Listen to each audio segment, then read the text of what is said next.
It's time for another midweek drive transcontinental adventure. I was talking about waffles. So, probably one of the two most pernicious words in the language of English happen to be "I can't." Something we've said for years. It's that whole notion of actually self-sabotaging beliefs, a whole range of things that we've taken over the months and seasons we've been covering this.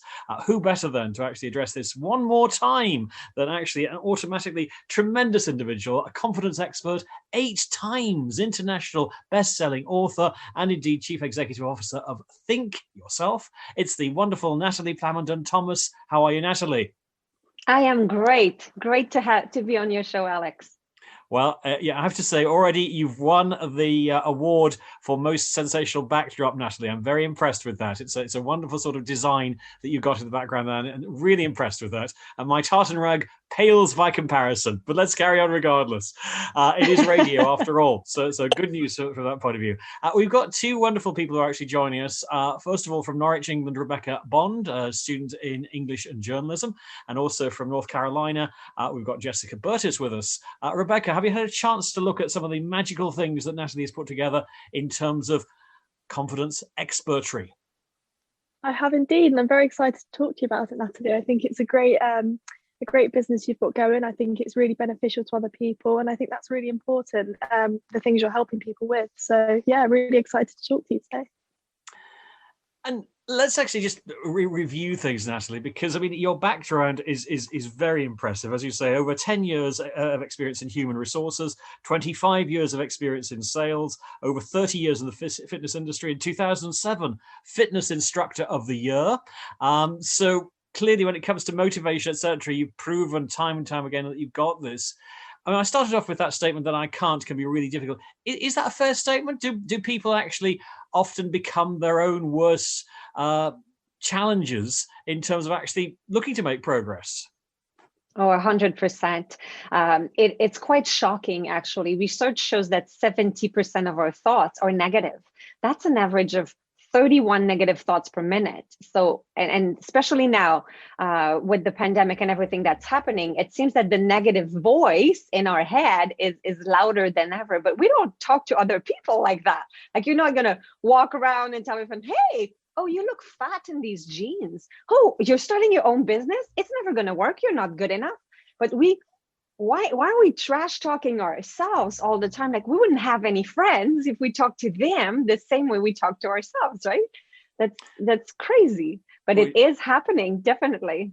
An interesting sort of pivot point to actually relate to on that side of things.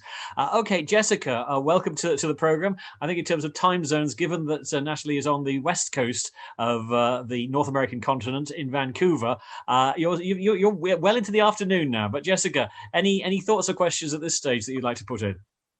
I'm very curious about how you got into this world of wellness. Was this something that you've been passionate about since you were a child, or is this kind of something that you grew into as you got older?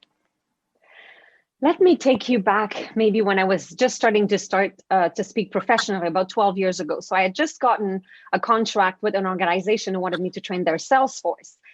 And the truth is, when I hung up the phone, I felt like a fraud. And I remember sitting in my office, hearing this nasty voice in my head telling me, you're not a real professional speaker. Like, you're definitely going to mess that up. It's never going to work. And that's when I made the connection between my confidence and my own inner language. I realized that I needed to figure out a way to stop that negative self-talk. I'm French, and I needed to speak in English. And the voice was telling me, what? You want to be a speaker like in English? You want to write book in English? You don't even speak English. What's wrong with you? C'est incroyable. Exactly. Actually, Spanish is my second language. I learned English third. So, it's true. My English was really bad, I have to say. I remember I was teaching yoga at the time, and I remember at a relaxation at the end, I was telling my participants to relax their body, relax their face, relax their jaw. And I wanted them to put their tongue on the roof of their mouth. And I said, put your thong behind your tits. Because with the wrong accent, right, it sounded really terrible. And I won't repeat it on radio, but it was true that the voice was kind of right. But I thought, wait a minute, why am I trash talking myself like that? And that's when I realized I need to figure out a way to shut down that negative self-talk in my head, because it's holding me back. So I spent the last decade studying neuroscience, and I created a system to change the voice in my head. And that's the system I shared in my 8 international #1 best-selling books. That's the system that's at the base of all my online courses. And today I work with entrepreneurs who want to find that confidence so that they can make money living from their passion. Inspiring over 100,000 audience members and empowering thousands of clients internationally. I mean, Rebecca, you always struck me as being fairly self-confident, but in terms of your own sort of routine, is this something which you think actually we all need a little bit of assistance when it comes to having that initial confidence to say, I can do this? Certainly, I think especially in a society nowadays when there's a lot of social media in our lives, and you fall into this trap of comparing your life to other people's, and I think that's natural as a human to do that. So I think it's really important to stress that you're only responsible for your own success and your own happiness. What advice would you give to people that are comparing themselves, or maybe feeling a bit less confident because of the things that are out there and people doing bigger and better, to say? Exactly. We constantly do compare ourselves. And what we need to understand is how the brain works. So let me give you a quick brain 101. It's like you have a personal assistant in your head, and that personal assistant is taking notes, writing down everything that you say or think, and it makes it happen. But the problem is people wake up in the morning, they look at themselves in the mirror and they go, I'm so tired. I'm so stressed out. I think I'm gaining weight. Right? So then that personal assistant writes it down. Got this. Tired, stressed out, gaining weight. Yes, got this. Tired. What can I do for tired? Oh, I know. I'm going to keep her awake all night. She's not going to be able to sleep. She's going to be really tired in the morning. Check. Stressed out. Oh, I know. I'm going to make her delete a very important appointment in her calendar. That's going to be super stressful. Check. Gaining weight, that's an easy one. I can certainly find a chocolate bar, something deep fried for her to eat today. And if all fails, more wine tonight. Check. So your personal assistant is constantly listening to everything that you say or think, and it makes it happen. So we have to be very careful what we tell our personal assistant. Like, entrepreneurs come to me all the time and they say, I don't want to be stressed anymore. I don't want to rush everywhere. I don't want to be impatient with my kids, and I don't want to be broke. The brain hears stress, rush, impatient, and broke. So you have to tell your personal assistant what you want, not what you don't want, because otherwise the personal assistant's not going to know. Like, if you do a kitchen renovation and you ask your personal assistant, can you paint you ask your contractor, can you paint my kitchen not blue? Huh? Like you need to say what you want, not what you don't want. That's so interesting, because we can be our worst enemy then, is what you're saying. So the brain does work in a way that we can be our worst enemy without helping it. 100%. We live at a logical level. The logical mind can only handle 5 to 9 things at a time. So it's pretty restricted, but 5 to 9 things, like, we can multitask, and we do all the time. That's why you can probably have a meeting while you're on the phone, grocery shopping, and then keep your kids from falling off the cart, and still notice the dude in the seafood department winking at the girl in blue in the bakery, right? Like, you can notice a whole bunch of things at the same time, right? But have you ever noticed, if you're driving to a new address and you get close and you start looking at the numbers on the houses, have you ever noticed how you have to lower the volume on the radio? How weird is that? So interesting. Right? Yeah, so, I do that. You do that all the time. Yeah, right? Of course I do that all the time. And I'm sure a lot of people listening to this today are like, oh my gosh, same here.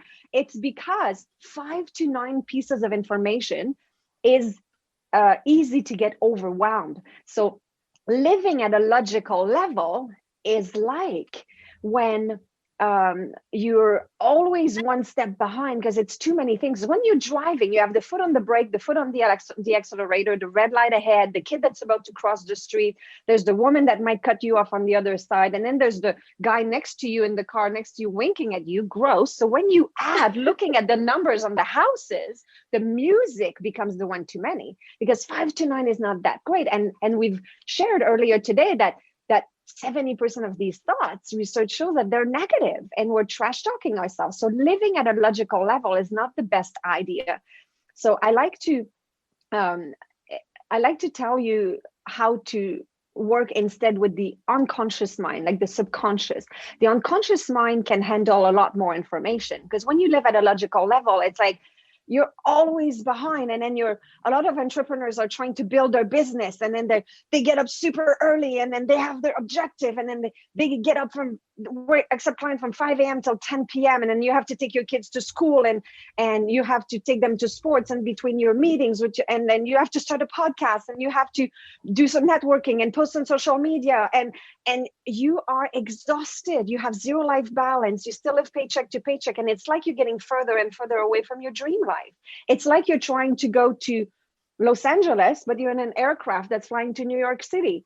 You're going west, but you're in the aircraft that's going east. It's never going to work. So a lot of people talk to me, and my clients come to me and they say, tell me how to get off that aircraft because I'm going backward. And I say, no, stay on that aircraft. Talk to the pilot. Tell the pilot where you want to go and say, hey, bud, mind turning around? That's where I'm going. Imagine how fast you're going to get there if you talk to the pilot. So that pilot is this unconscious mind. The unconscious mind can handle 2.3 million pieces of information at every second. 5 to 9 for the logical mind, 2.3 million pieces of information every second for the unconscious mind. So that unconscious mind is where the power is. It's your pilot, it's your personal assistant, and that's what you want to use in order to work and in order to operate your life every day and use the power that you have in your brain.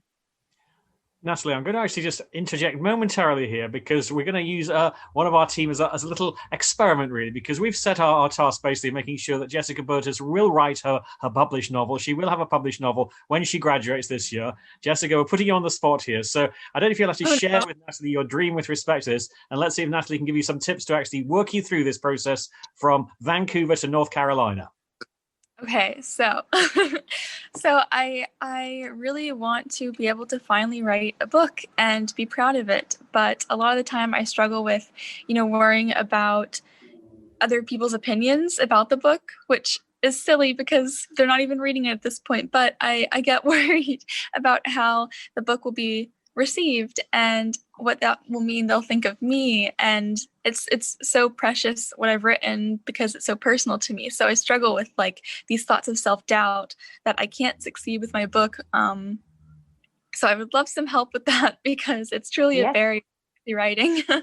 100%. So what I'll do in a condensed version is I'll walk you through the DNA system. So what happens is that very often people do the first step, which is deciding what they want. You want to write a book, right? So let's say you want to do a kitchen renovation.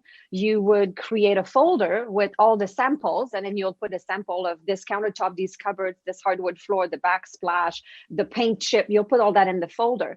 And people create lists of everything that they want and their objectives and their goal.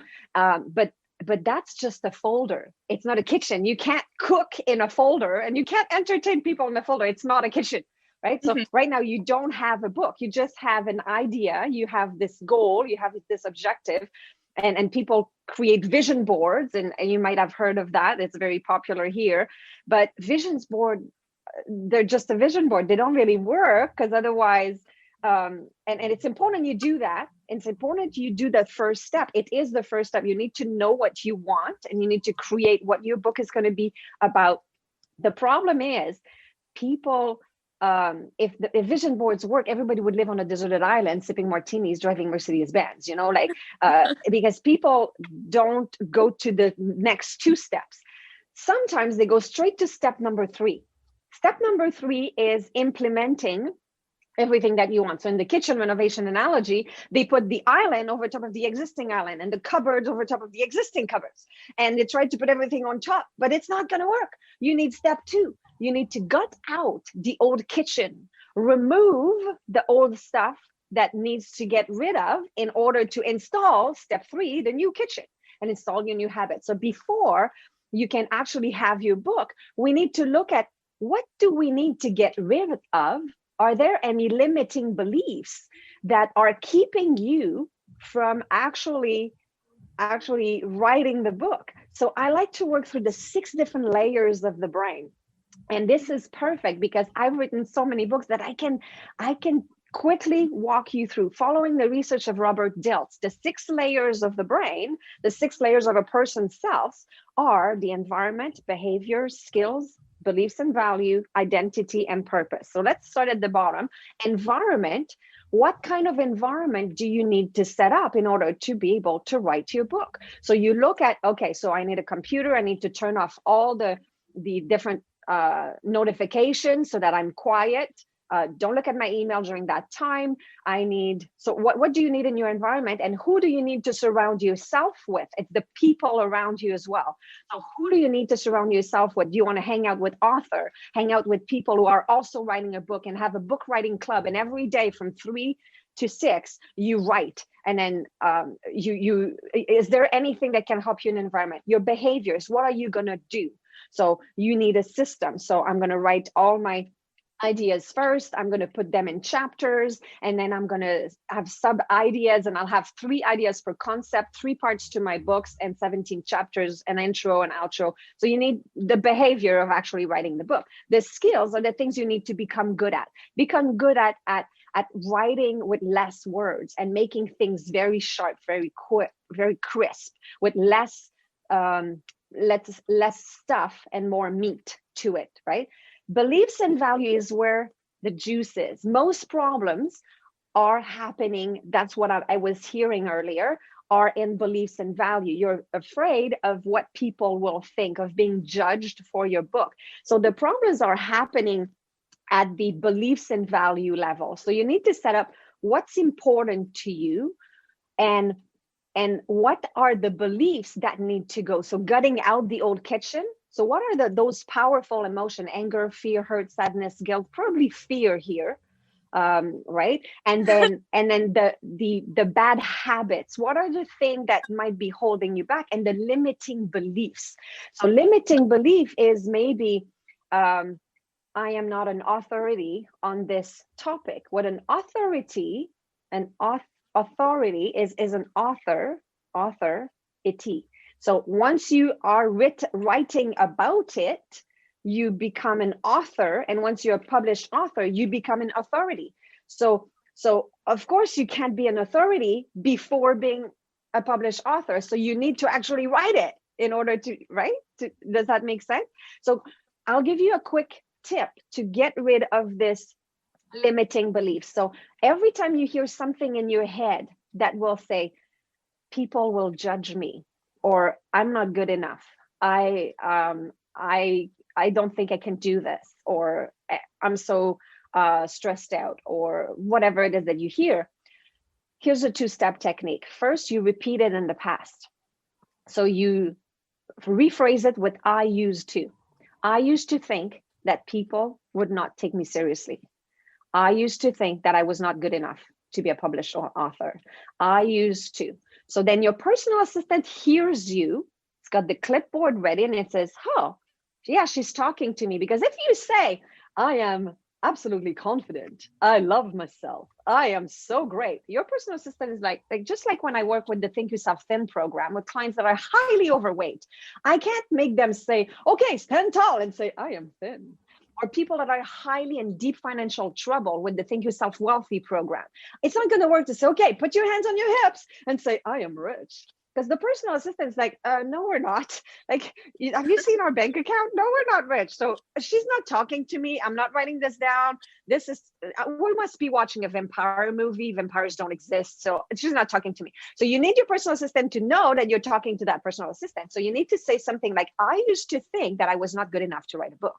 So then the personal assistant is going to be like, oh yeah, she's talking to me. Yeah, we definitely were thinking that, what, wait a minute, we're talking about this in the past. Why are you talking about this in the past? Are we done with this?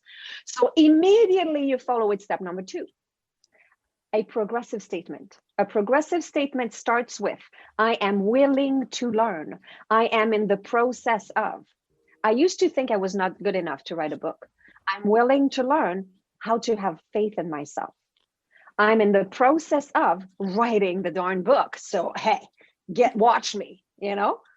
So you use the 2-step technique to flick your limiting belief into serving beliefs, okay? Next layer is the identity, the I am. Every time you say I am, that very often holds some different problems. I am not good enough. And this needs to be fixed again with that same two-step technique, okay?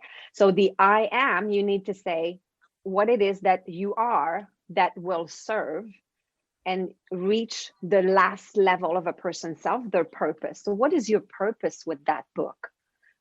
Who are you doing this for? Beyond yourself, who else are you serving? So ask yourself for these 6 layers.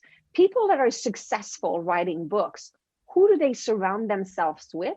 And what's their environment? What do they do? What's their behavior? What are their skills? What are they really good at? Are they really good at finding synonyms or words with 3 syllables instead of 2 that look more, are they good at creating less content, less words with deep dense content? Are they good with story? Because stories are amazing in books. So what are they good at? What are the skills? Ask yourself, what are the beliefs and value? What do they believe? They believe that their book is going to help so many people. Because when we work at the bottom layers, we're not necessarily bringing a lot of impact onto the world, because we're only working on ourselves. We're working on our own beliefs and value of I'm not good enough. And then people that think they're not good enough, they would go and buy an expensive car. That's environment, a car. You can't fix a problem in beliefs and value by applying an environmental solution. You can't fix I am overweight or I will always gain the weight back and a limiting belief by a behavior, which is exercising and nutrition. Exercising and nutrition are only behaviors. If you have a limiting belief that you will always gain the weight back, it's not by exercising and having good nutrition that you will change this limiting belief. You need to change the limiting belief in the belief area of your brain. Then when you get to identity and you love who you are, go and ask yourself, people that are writing books, what do they say when they say I am? They say, I am a published author. I am very knowledgeable in that topic, and I am willing to share that with the world. And then you go to purpose and you said, who else am I serving? Who am I writing this book for? How many young women will read your book and will be inspired? Who are you to actually say, well, I'm afraid of what they will think. So because of that, you're going to deprive the whole world and all these people that are counting on your book and what you have to say. You're going to say, well, just because I'm afraid a little bit, I'm going to deprive the whole world of all this knowledge. So look at your purpose. And when you get to the top of the pyramid and you're like, oh my gosh, it's an emergency. I got to get going and write this book. Look at all these people that are waiting for me. So when you work from the purpose and you love who you are, you know that you are a published author, and then you can be. Your beliefs are serving you. You have the skills to write the book. You know what to do and your behaviors, and you surround yourself and put yourself in an environment in order to be able to write this book. Everything is aligned. So that's the DNA system, is to go through every single layer. And I hope I didn't take too much time. I just really wanted to walk you through. And how do you feel, Jessica, now? It's very nice hearing that. I appreciate it. And I think that that can be applied to kind of any situation. So I think that listeners can really, use that for their own problems. But I think that that's very true, how much power words have on us. And, I think Alex and Rebecca will both agree, since studying communications, it just kind of opens your eyes to how much words really have effect on you, whether you realize it or not, and how many different things we surround ourselves with. And I think so often with our society, it's like we're kind of bombarded with a ton of messages telling us different things. And so kind of just rewiring our brain in a way to kind of say, I can grow past this and not be ashamed that I used to feel this way. I think it's a really great way of approaching it. And I'm just 100%. delighted that A, we seem to have finally managed to sort it out, Jessica's Zoom connection after a few sort of questionable times. It's all working splendidly. And of course, the fact that we can say, Jessica, the world needs your book. Genius. Hurry! Rebecca, you've been listening to this. Any thoughts or questions from Natalie from your own line? Yeah, such fantastic advice there. I think, as Jessica said, that applies to a range of situations. And I think to the listener, I think everyone should take note, because I do certainly agree that mindset, I mean, not even agree, it's just fact that mindset does play a massive role in how we go about our daily lives. I know for a fact that when I wake up in the morning, if I feel better and more confident and, more awake and ready for the day, I tend to be more productive. Is this a common feeling? Does mindset affect daily, productivity and how happy you are throughout the day? 100%. What we need to know about mindset is all these powerful emotions in the prefrontal cortex of the brain. The brain does not know the difference between anxiety or excitement. All emotions are created equally. So what happens is, let's say that you experience a powerful emotion. And when I say powerful, the top 5, the most powerful one are anger, fear, hurt, sadness, and guilt. And a lot of people, when they hear these, they say, oh my gosh, these are negative emotions. They're not negative. They're just more powerful. They are bringing you a positive learning. They're bringing you a gift. They're like delivery trucks. So very often I tell people, when you experience an emotion, it means that there's a delivery truck in your driveway bringing you a gift. Okay. So a gift delivery only lasts between 30 to 90 seconds. And you've seen that in children. They are super happy, and then 90 seconds later, it's temper tantrum. And 90 seconds later, they're happy again. It's because an emotion, the cycle of an emotion is 30 to 90 seconds. You go through your loop, then you exit the loop. The problem is, sometimes the emotion comes in, there's a truck, and the truck doesn't leave right away because we don't open the door for that powerful emotion. We don't open the door for the delivery guy to give us the package. So we're too busy, right? A lot of people are busy nowadays, and they're like, well, I'm at work right now. I don't have time for this. So your coworkers are there. So you smile and, oh, everything is okay. No, I'm fine. And then you get home, and then your daughter is like, are you okay, mommy? Oh yeah, mommy's fine. Everything is good. Everything is, oh yeah, perfect. Awesome. And we smile, and then we pretend nothing is happening, and we swallow it, and we don't open the door. So the truck doesn't leave the driveway. It idles, and we stay into that loop. And we go for another round in that loop, and another round in that loop. And then another truck comes in, and another truck comes in, and soon the driveway is filled with delivery truck, and we're stuck. At the beginning, we still can go around the truck, and then you can't drive around it anymore. So you have to take your bike in order to get out. Eventually, you have to walk around, but eventually there's no room at all because there's so many trucks, and some people have been stuck in a rut for years because there's too many of these trucks. So you need to figure out, what am I learning? So this powerful event happened into my life. I woke up this morning and somehow I feel a powerful emotion. So you have 2 choices. If you say, oh my gosh, this is terrible, I feel bad, I'm very stressed about it, I'm afraid, I don't know how to deal with this, I'm uncomfortable, I have to go online now because I can't do things in person anymore and it's stressful, then your brain will pollute you with 1,400 different chemicals to pollute your body, slow you down. Like cortisol is one of those chemicals that your brain will send through your bloodstream. Now, if you decide, oh my gosh, I'm uncomfortable, this thing is happening to me, I don't like this, I'm uncomfortable. Wait a minute, that means there's a truck in my driveway. Oh, that means I'm learning something. Okay, this is cool. I'm learning something. So I guess, I should get excited. If you decide that it's excitement, your brain, instead of 1,400 negative chemicals, will send you some feel-good chemicals, dopamine, serotonin, endorphin, oxytocin, depending on if there's people around, depending on the situation, if you're moving or not. Each of them has a different purpose, but you will receive a feel-good chemical that will send you energy.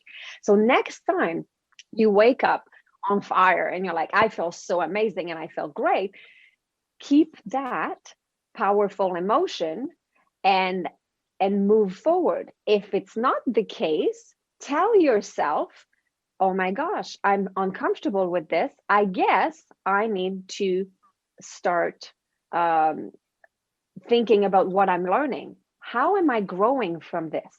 Why am I going to get better because of this? What am I going to learn? Oh, I guess I'm going to learn where to click on Zoom in order to do a Zoom interview because I guess I can't do it in person anymore. I have no idea how to do this, but guess what? I'm an intelligent person. And repeat to yourself, I am resourceful. I have a brain.